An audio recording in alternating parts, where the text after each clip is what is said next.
নমস্কার বন্ধুরা, আমি চন্দন মল্লিক তোমাদের প্রত্যেককে আমাদের ইউটিউব চ্যানেলে স্বাগত জানাই। বন্ধুরা, কেমন আছো তোমরা সবাই? আশা করছি তোমরা সকলে খুব ভালো আছো, আমিও খুব ভালো আছি। বন্ধুরা, আজকে আমি ক্লাস 5-এর ডাফ অ্যান্ড ডাট 2024 ইংলিশ কোয়েশ্চেন ব্যাংক থেকে সেকেন্ড সাবমিটিভের ওপর পেজ নাম্বার 177 তোমাদের সাথে খুব সুন্দরভাবে আলোচনা করব, তোমাদের বোঝানোর চেষ্টা করব। বন্ধুরা, তোমাদের প্রত্যেককে শেষ পর্যন্ত দেখার জন্য অনুরোধ করছি। তোমরা শেষ পর্যন্ত শুনে নেবে এবং দেখে নেবে। শুরু করছি সেকেন্ড সাবমিটিভ ইভ্যালুয়েশন 2023। স্কুলের নাম Krishnanagar government girls high school. Page number 177। Time আছে 40 মিনিটস, ফুল মার্কস 20। প্রথম আছে সিন, আর সিন থেকে প্রথম আছে প্রোজ। প্রোজটি নেওয়া হয়েছে দ্য বার্ডস আই নামক প্রোজ থেকে নেওয়া হয়েছে। তো প্রোজ থেকে কোশ্চেনগুলো শুরু করছি। প্রথম আছে এর দাগ। Write down the meaning of intense. Intense মানে তীব্র, অ্যাকিউট মানে তীব্র। তো এর একটা ভালো শব্দ হবে সিভিয়ার, SEVER, সিভিয়ার। সিভিয়ার মানে তীব্র। ওকে, নেক্সট বি এর দাগ। Write down the antonym of everything.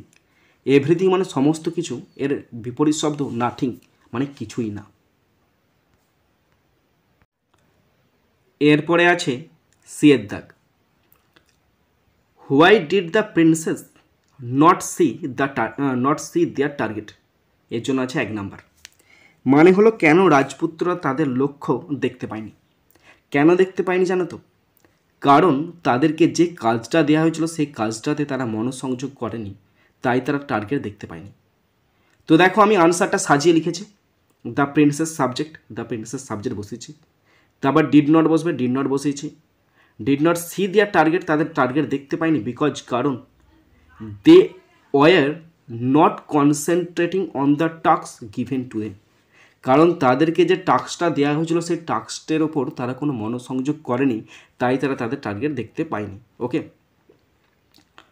এরপরে আছে আনসিন। এখানে খুব সুন্দর সহজ 2-3 লাইনের একটা আনসিন আছে। পুরো আনসিনটার বাংলা মানেটা আমি তোমাদের পড়ে শোনাচ্ছি, তোমরা শুনে নাও। দেখো, once a king named Debshakti ruled a vast and prosperous kingdom. একদা দেবশক্তি নামে একজন রাজা ছিলেন, যার রাজ্যটা ছিল ভীষণ বড় এবং সমৃদ্ধশালী, এবং তিনি সেই রাজ্য শাসন করতেন। He had earned a lot of fame, name, wealth and respect. তিনি প্রচুর উপার্জন করেছিলেন। তিনি কি উপার্জন করেছিলেন? খ্যাতি উপার্জন করেছিলেন।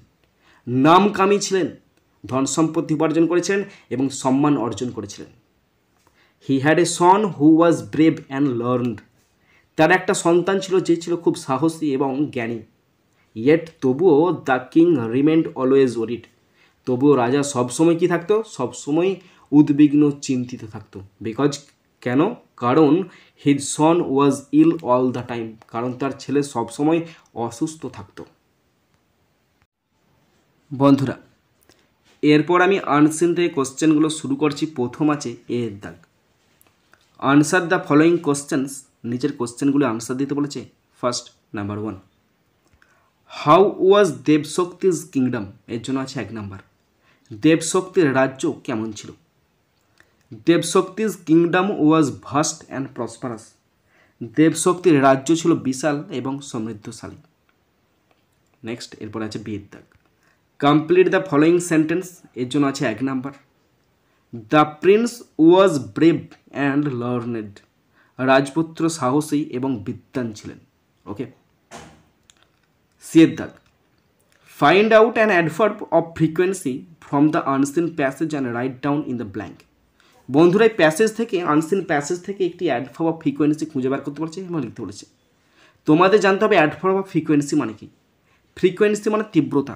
এখানে ফ্রিকোয়েন্সি মানে ঘন ঘন বোঝাচ্ছে এরকম, মানে সে কত ঘন ঘন ঘুরতে যায়, সে কত ঘন ঘন পড়তে বসে, সে কত ঘন ঘন চা খায়, এই ধরনের জিনিস যদি বোঝায় সেটা হচ্ছে অ্যাডভার্ব অফ ফ্রিকোয়েন্সি। তো একটা ওয়ার্ড আছে অলওয়েজ।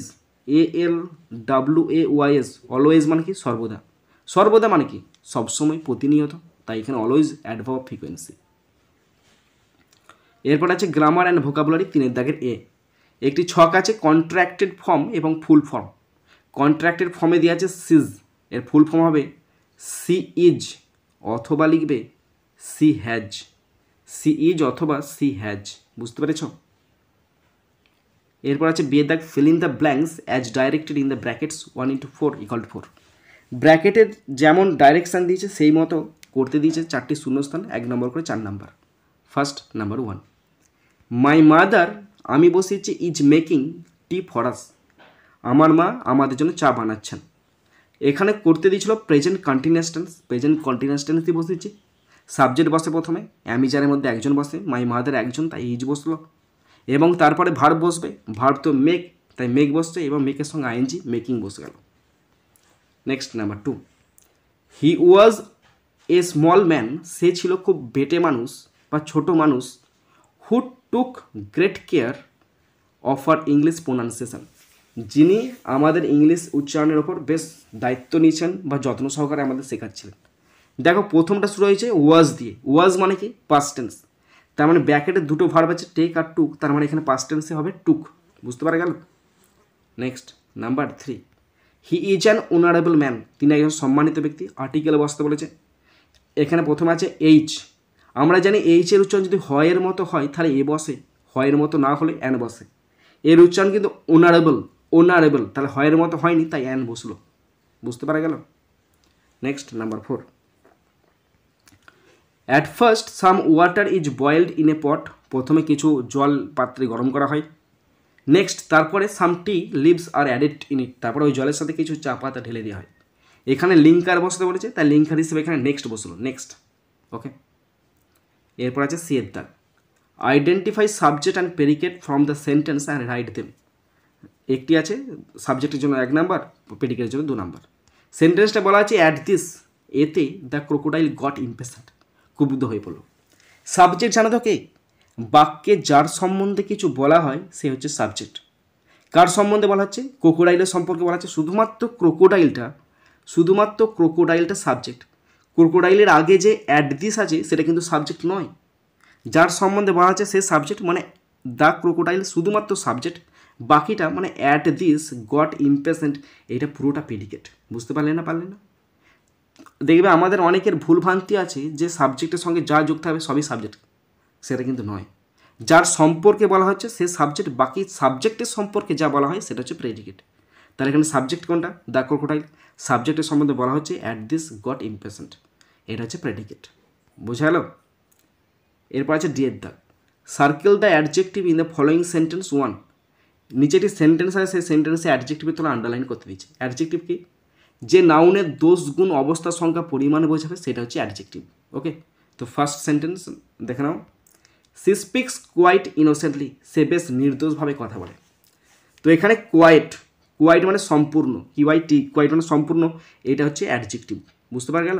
ইনোসেন্টলি অ্যাডভার্ব, বাকিটা সাবজেক্ট আছে, এটা প্রোনাউন আর ভার্ব, তাহলে কোয়াইট এখানে অ্যাডজেক্টিভ। বন্ধুরা, শেষ পর্যন্ত দেখার পর যদি শিখতে পারো, জানতে পারো, কাজে লাগে, অবশ্যই নিজের বন্ধুবান্ধবী, নিজের ভাই বোন, নিজের আত্মীয় পরিজনের মধ্যে শেয়ার করে দেবে এবং অবশ্যই লাইক করে জানাবে। পারলে সাবস্ক্রাইব করবে, সাবস্ক্রাইব করে অবশ্যই বেল বাটনটা প্রেস করে দেবে। বন্ধুরা, এখানেই শেষ করছি ভিডিওটি। সুন্দর থাকবে, সুস্থ থাকবে, টেক কেয়ার, থ্যাংক ইউ, জয় হিন্দ, বন্দে মাতরম।